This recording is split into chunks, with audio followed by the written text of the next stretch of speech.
All right, everyone, welcome back for another deep dive. Yeah, excited to be here. Today, we're going to be taking a look at Mindset, the New Psychology of Success by Carol Dweck. Oh, yeah, a classic. Yeah, a classic. And, probably most of our listeners have already heard of the main takeaway, the growth mindset, right? Right. But we are going to be going a bit deeper than that today. We're going to be Absolutely. taking a look at some of the more nuanced takeaways of this book and maybe even surfacing some points that people haven't thought of before. Yeah, I think what's so fascinating about Dweck's work is the way she just lays out those two contrasting mindsets. Yeah, That fixed mindset versus the growth mindset. right. And so the fixed mindset being, your abilities are kind of set in stone, right? You're either good at something or you're not, and that's kind of it. Right. Versus the growth mindset, where you're embracing those challenges and seeing the setbacks as, opportunities to learn and develop.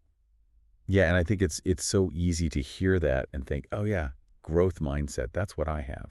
Right. But I think it's when you actually get into the details, you start to realize that maybe it's not so cut and dry. Yeah. Like, it's more than just saying, "Oh, I have a growth mindset." Right. It's like, do you actually have a growth mindset? Exactly. And I think a good test of that is thinking back to like a time that you faced a setback. Yeah. Mhm. Maybe it was at work or in a personal project that you were taking on. And like, how did you view that setback? Right. Did you kind of see it as a roadblock or did you see it as an opportunity to learn and, maybe even pivot?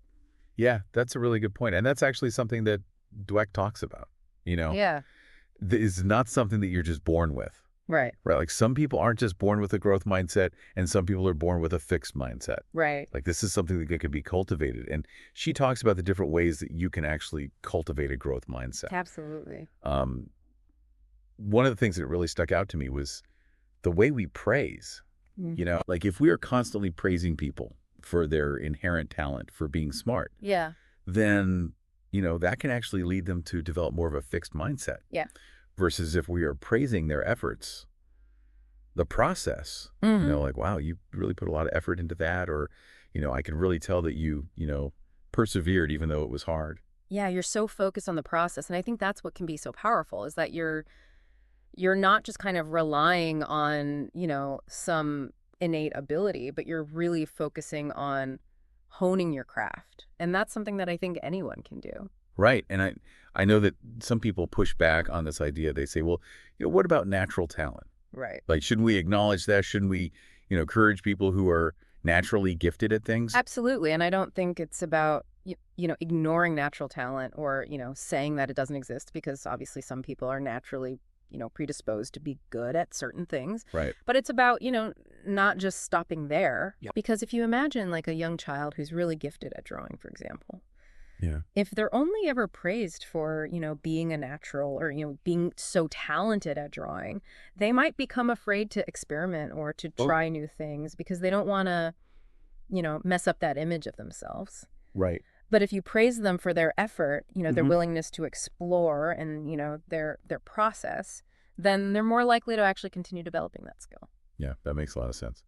So let's get practical now. Like, Okay. what can our listeners do? What are some actual things that they can do to start, shifting toward more of a growth mindset? Yeah, so I think one of the biggest things is just becoming aware of your self-talk, Ah, Like notice those moments when you're, kind of putting yourself down or you're telling yourself that you can't do something right. and really challenge those thoughts. Yeah. And I think another thing is to really embrace those challenges. Mhm. Instead of shying away from something that seems difficult, lean into it. Ask yourself, what can I learn from this? Right. How can I grow from this experience? And even when you make mistakes, see those as opportunities to learn rather than, failures.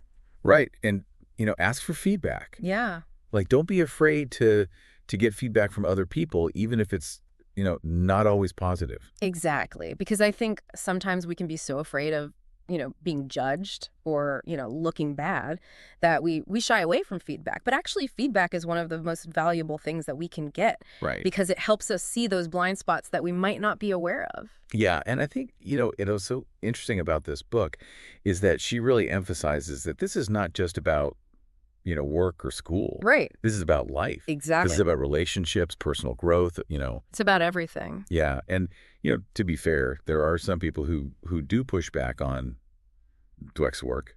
Yeah. Um, some critics say that, this whole idea of mindset can be a bit oversimplified, No. that it doesn't take into account, systemic issues. Right. Um, and, it's important to acknowledge that, mindset is not a magic bullet. Absolutely. But I do think that it's a really valuable tool. And, I think it's something that we can all benefit from exploring. Yeah. Even if we don't agree with everything that Dweck says, Right. I think it's worth, reading the book and really thinking about, how our mindset impacts our lives. Yeah, because at the end of the day, I think we do have a choice. Mm. We can choose to have a fixed mindset or we can choose to have a growth mindset. Right. And, that choice is going to have a huge impact on our lives. Yeah. So what will you choose? That's the question. That's the question. We encourage you to check out Mindset and to continue exploring this idea. Thanks for joining us on this deep dive. Thanks for having me.